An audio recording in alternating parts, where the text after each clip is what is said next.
Assalamu alaikum, let's explore this Islamic topic together. Hey, so, you know how we were talking about hidden histories the other day? Well, I've been doing some reading. And I stumbled across something absolutely fascinating. The secret lives of Islamic spies. It's not something you hear about much, is it? But it's actually a really significant part of Islamic history. And it goes way beyond just cloak and dagger stuff. Think about it. Islam spread incredibly rapidly across vast swathes of the world.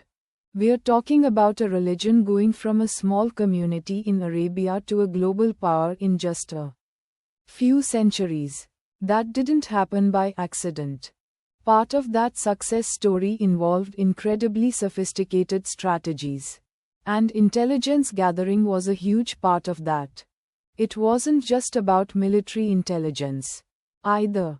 Understanding the political landscape, the social dynamics, the economic realities of the regions they were entering, all of that was crucial.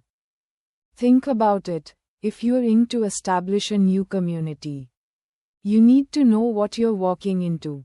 Are there existing power structures that could be allies? Are there potential rivals? What are the people's beliefs and customs? Are there any economic opportunities that could help your community thrive? All this required incredibly detailed intelligence work. Now, the methods they used might surprise you. It wasn't all high-tech gadgets and encrypted messages, though there were certainly elements of that as time went on. A lot of it was about building trust, cultivating relationships, and understanding human psychology. Think about the early Muslim conquests. They were often met with surprisingly little resistance in some areas. Why? Well, part of the reason was effective intelligence. Muslim leaders often knew more about the internal politics and rivalries within the conquered regions than the rulers themselves did. They'd use this knowledge to their advantage, forging alliances with disgruntled groups, playing on existing tensions, and ultimately minimizing bloodshed. Imagine the kind of people who would have excelled in these roles. They wouldn't just be skilled warriors. They'd need to be sharp observers, excellent communicators, masters of disguise, and possess incredible emotional intelligence. They needed to be able to blend into different cultures, learn languages, and build relationships with people from all walks of life, even those who might be hostile. They were essentially the original cultural ambassadors, though their primary task was gathering information, not necessarily diplomacy. And the religious con is really interesting too. Islam emphasizes the importance of knowledge and wisdom. The Quran repeatedly encourages the pursuit of knowledge, regardless of its. So, acquiring intelligence, whether through overt or covert means, wasn't seen as inherently contradictory to Islamic principles. In fact, it could even be seen as a form of jihad, not in the sense of holy war, but in the sense of striving for the betterment of the Muslim community. Gaining knowledge about the world was vital for protecting the community, expanding its influence, and ultimately, spreading the message of Islam. Naturally, there was a significant ethical dimension to this. While deception was sometimes necessary, there were clear Islamic guidelines on honesty, integrity, and fair dealing.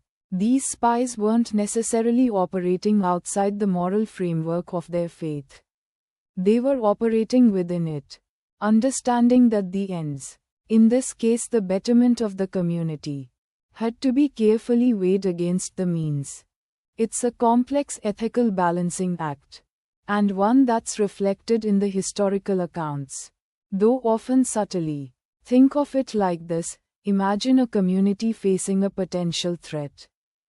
Wouldn't it be wise to gather intelligence to prevent that threat? Even if it means using some strategic deception? That's the kind of thinking that shaped the work of these spies. They weren't just collecting information for the sake of it. They were using it to protect their communities, to negotiate alliances, and to secure a better future for Muslims. We don't have detailed case studies about every single Islamic spy. Of course, many of their actions were shrouded in secrecy, by their very nature. But through historical chronicles, anecdotes, and interpretations of events, we can piece together a picture of a highly sophisticated, often overlooked, aspect of Islamic history. It shows us a side of the story that's less about grand battles and more about the intricate strategies and human intelligence that underpinned the growth and spread of Islam. It's a reminder that history isn't just about kings and queens and major battles. It's also about the quiet, often unseen, contributions of individuals whose work shaped the world we live in today. So, next time you think about the spread of Islam, remember the quiet, shadowy figures who played a critical role, gathering intelligence, forging alliances, and shaping the destinies of nations. They're a fascinating example of how intelligence gathering and strategic use of information has played a crucial role in shaping world events for centuries. And perhaps, it's a story that deserves to be told a little more often. Hey, so, you know how we were talking about fascinating historical stuff the other day? Well, I've been reading this absolutely wild book. Sort of a what-if history, but real events, about Islamic spies throughout history. It's called, well, it's not actually called, The Secret Lives of Islamic Spies, that's just my working title. Haha, but it's essentially about that. It's amazing how much it weaves together religion, politics, and just plain human ingenuity. Imagine this. It's not one big organization, like the CIA or something. It's more like a patchwork of independent actors and groups over centuries. Think of it less like a James Bond franchise and more like a series of incredibly clever, often risky, individual missions motivated by faith, loyalty, and sometimes survival. The earliest stories I've read really on the early days of Islam. You know, the 7th century. It's a period of intense expansion and conquest. The newly formed Muslim community is growing rapidly. And it's facing a lot of challenges, political rivals, warring tribes, and existing empire that aren't too thrilled about this new kid on the block. Information is power, right? And in those days, getting accurate information was vital for survival, let alone expansion. So, you naturally get these unofficial, shall we say, intelligence networks emerging. One of the things that strikes me is how often faith itself played a role. Think about it, travel was difficult and dangerous. But if you were a devout Muslim, making the pilgrimage to Mecca, the Hajj, was a sacred duty. This provided a natural cover. People traveling for religious reasons were less likely to be scrutinized than, say, a merchant suspected of carrying military secrets. So you might have someone seemingly on a spiritual journey, casually gathering intelligence along the way, observing troop movements, listening to gossip in marketplaces, maybe even befriending key figures in rival courts, all under the guise of pious devotion.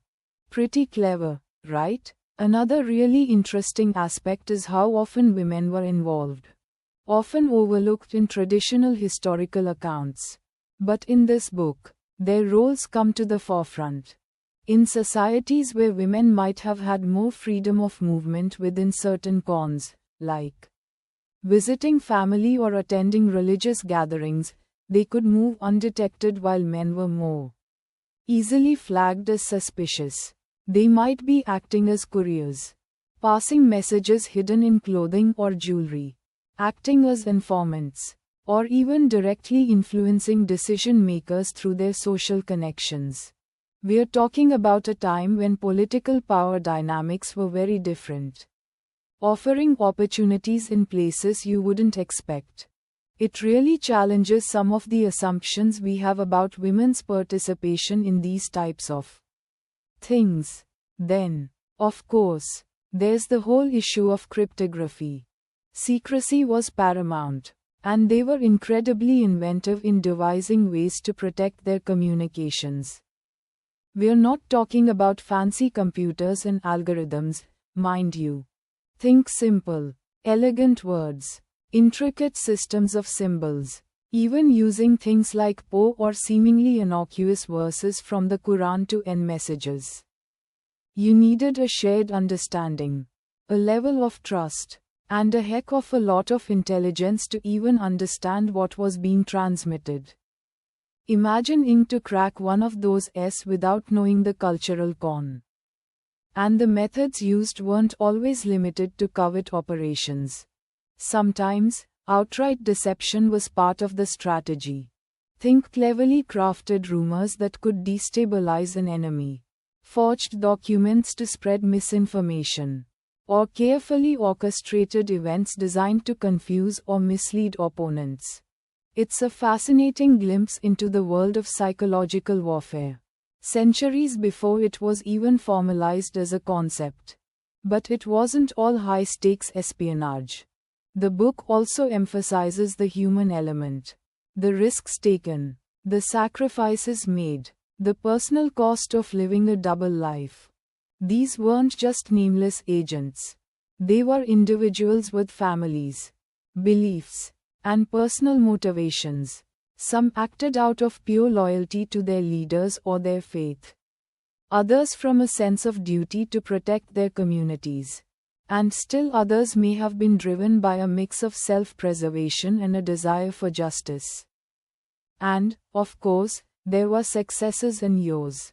Some missions ended in triumph, while others resulted in tragedy, imprisonment, or worse.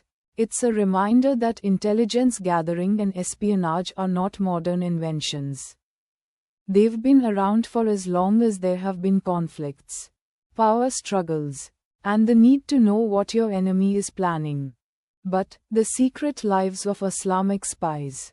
My title again gives you a window into a particular a particular set of cultural values, and a particular set of tools used to navigate the complexities of a world in flux. It's a really humbling experience to read about it and to think about the ingenuity and bravery of these individuals, many whose names we will probably never know. It's not just about the history of espionage. It's a window into a whole era of human history and the different ways people have navigated religious conviction and political reality. What do you think? Want to hear more? Maybe I can tell you about a specific mission or a particular character. Okay, so we've talked about the early chapters, right? The setting the scene, introducing some of these fascinating characters who lived such double lives. Now, things really start heating up in the middle of The Secret Lives of Islamic Spies. It gets incredibly complex, a real tangled web of faith, politics, and, of course, espionage. Remember how we discussed the early Abbasid Caliphate? That period, the 8th and 9th centuries, was a golden age for Islamic civilization, incredible advancements in science, philosophy, art, but it was also a period of immense political intrigue. Think rivalries between powerful families, vying for control, rebellions bubbling under the surface. All the juicy stuff historical dramas are made of. And that's where our spies come in. They weren't just some anonymous figures lurking in the shadows. Many were incredibly well-educated, often deeply religious individuals. Think scholars who could decipher the messages hidden within religious or merchants who used their trade routes to gather intelligence, passing information concealed within seemingly innocuous goods. They were masters of disguise, blending seamlessly into society, some even holding positions of power within the caliphate itself. Imagine the pressure. These people had to maintain their faith, their piety, while simultaneously engaging in activities that could be considered morally ambiguous, even forbidden, by certain interpretations of Islamic law. It's a fascinating conflict, the tension between their religious beliefs and the demands of their clandestine missions.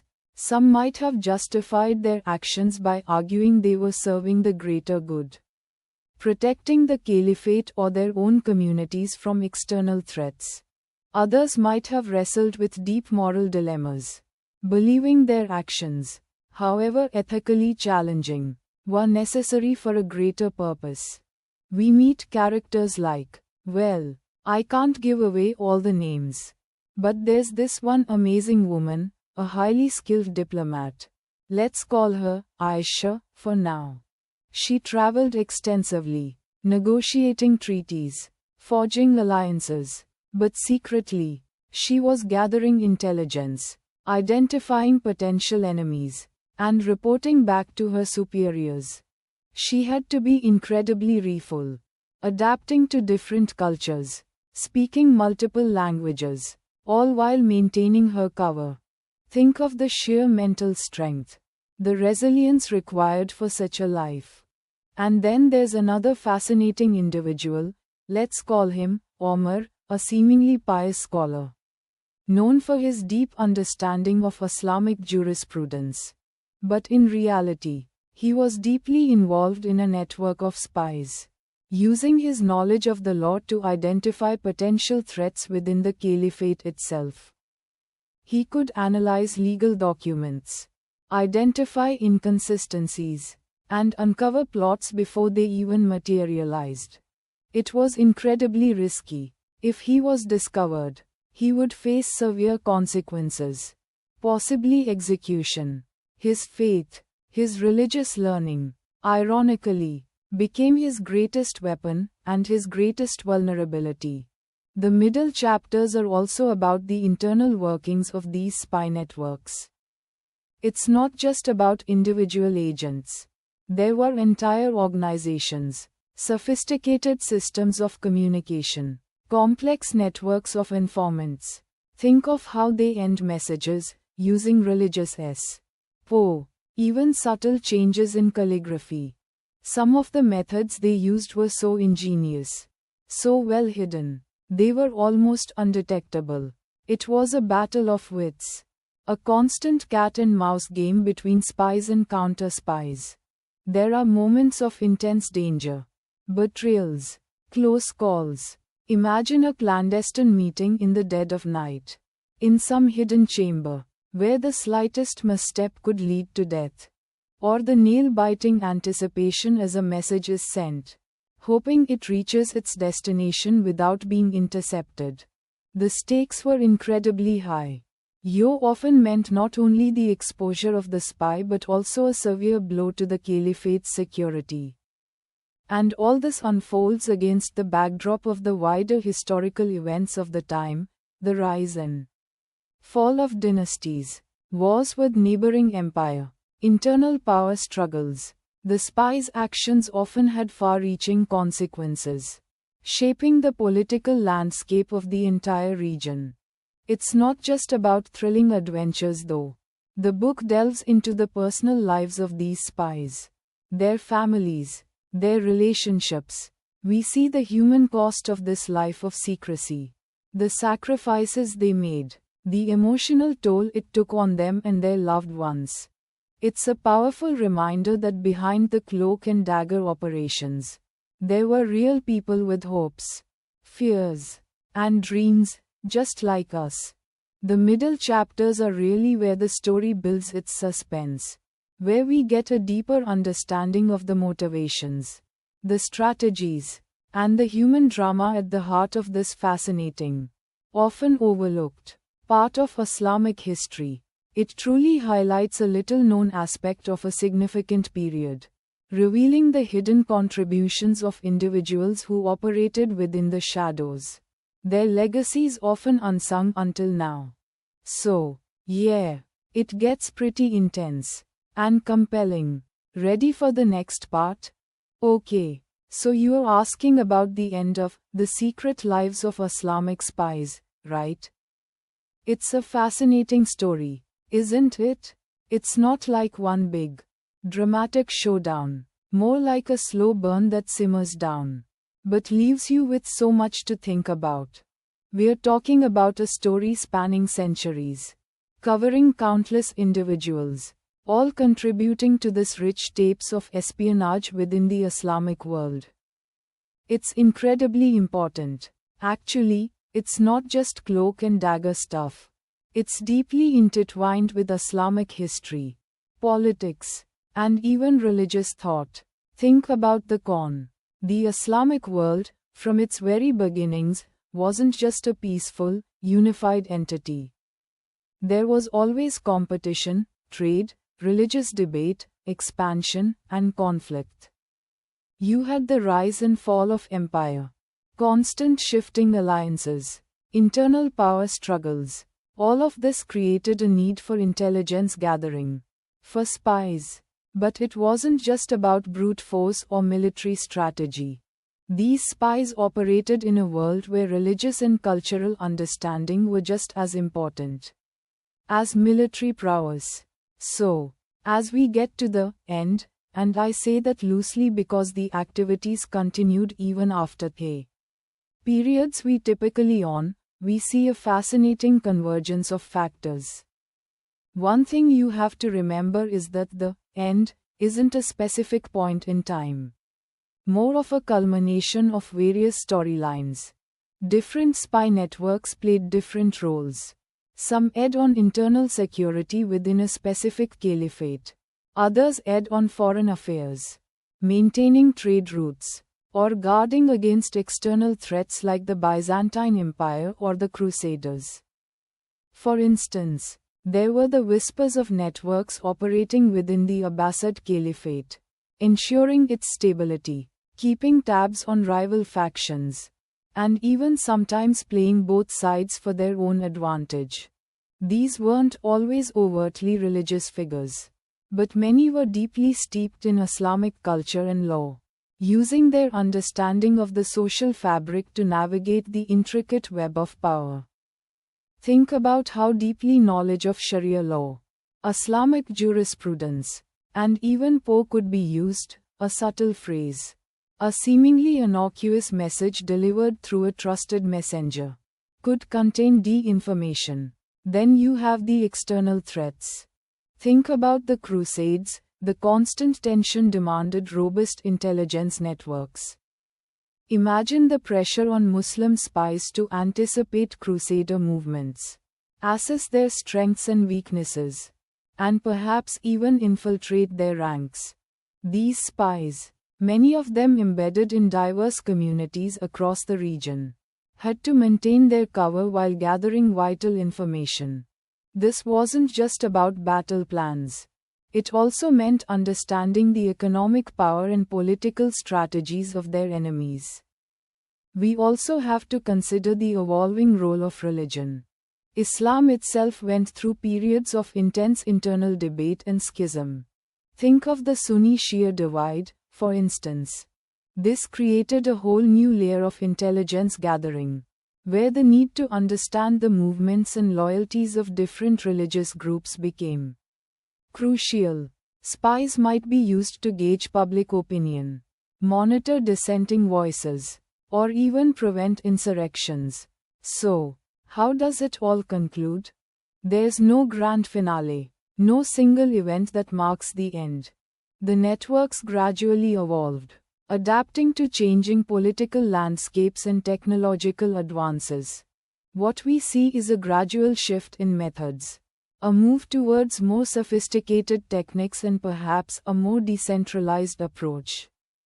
The traditional spy networks, relying on personal connections and face-to-face communication, began to adapt as empire expanded and communication methods changed. And the legacy? The end is really just a transition. The skills, the methods, the understanding of human nature developed over centuries. All of it continued to inform intelligence gathering, not just within the Islamic world, but across the globe. It's a reminder that the principles of espionage, careful observation, strategic thinking, the art of deception are timeless. The specific cons change, the technologies change, but the core elements endure. The story of the secret lives of Islamic spies is less a conclusion and more a crucial chapter in understanding the dynamic interplay of politics, religion, and power in the broader cone of history. It's a reminder that history is a living, breathing entity, constantly shaped by those who operate in the shadows. And those shadowy figures often leave an imprint far larger than their public profiles would ever suggest. Hey, so, you were asking about what? The secret lives of Islamic spies, let's just call it secret lives. For short, teaches Muslims today. Right? It's a fascinating topic. And honestly, it's more than just a history lesson. It's a reflection on faith, strategy, and the complexities of navigating a world that's often anything but simple. Think about it. We often hear about spies in the corner of modern warfare or political thrillers. But the idea of espionage and intelligence gathering is ancient. And within the Islamic world, it has a really rich, often overlooked, history.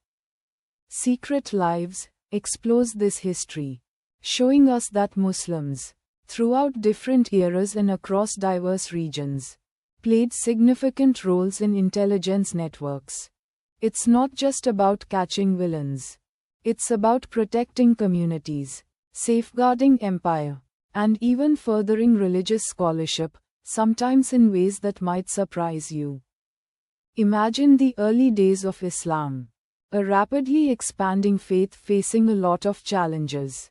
Think about the need to manage relations with other empire, navigate complex political landscapes, and ensure the safety of vulnerable communities scattered across vast territories. Intelligence gathering wasn't just helpful.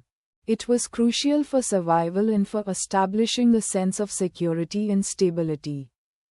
Secret Lives reveals how, even in those early days, Muslims developed sophisticated networks of informants, couriers, and analysts. These weren't just random people.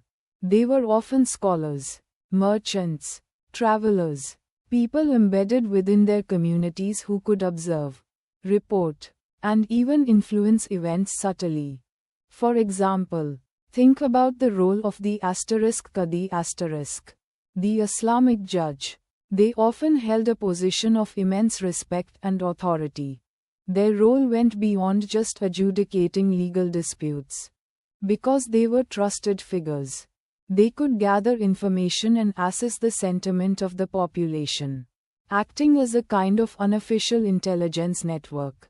Imagine the subtle power dynamics at play. A seemingly mundane court session could be a vital opportunity for gathering intelligence on dissent or potential threats. As the Islamic world expanded, so did its needs for sophisticated intelligence operations. Consider the Abbasid Caliphate, a period renowned for its intellectual and cultural flourishing.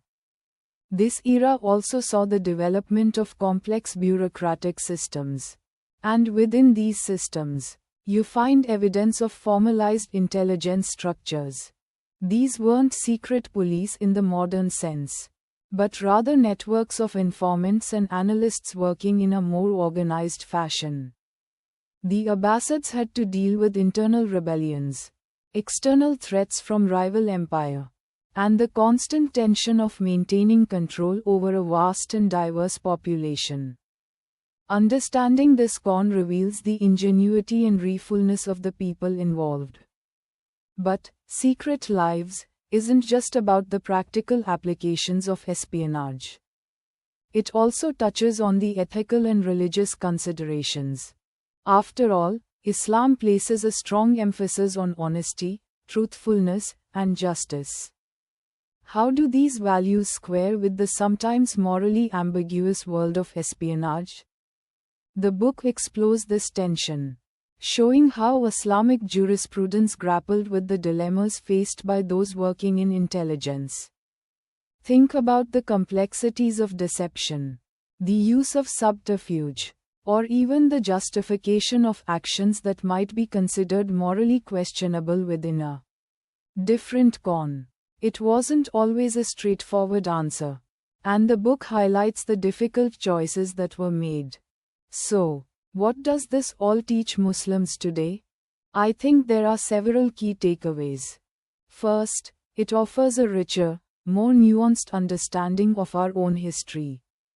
We often on the grand narratives of battles and conquests, but Secret Lives illuminates the quieter, more subtle forces that shaped the Islamic world. It helps us see the past not as a monolithic entity but as a dynamic tapes woven from diverse threads. Second, it shows the importance of strategic thinking and foresight. The success of various intelligence operations throughout Islamic history was not accidental. It required meticulous planning, careful observation, and a deep understanding of human nature. This is a valuable lesson for anyone today. Whether you are navigating the complexities of business, politics, or simply your own personal life. Third, and perhaps most importantly, Secret Lives highlights the enduring tension between faith and action in the real world. The spies featured in the book weren't simply religious figures. They were people navigating the difficult realities of their time. They wrestled with ethical dilemmas, made difficult choices, and ultimately, shaped the destiny of their communities. Their stories remind us that faith doesn't exist in a vacuum. It interacts with the world in complex and challenging ways. It teaches us to think critically about how our beliefs translate into action, and how we can live our faith in a world that is far from perfect. It's a reminder that even in the shadows, there can be a pursuit of justice and a commitment to the values of faith. The stories are powerful, compelling, and offer a fresh perspective on Islamic history, a history that's often less about glorious battles and more about the quiet work of protecting communities and shaping destinies. Goodbye, may Allah bless us all. That's our discussion for today.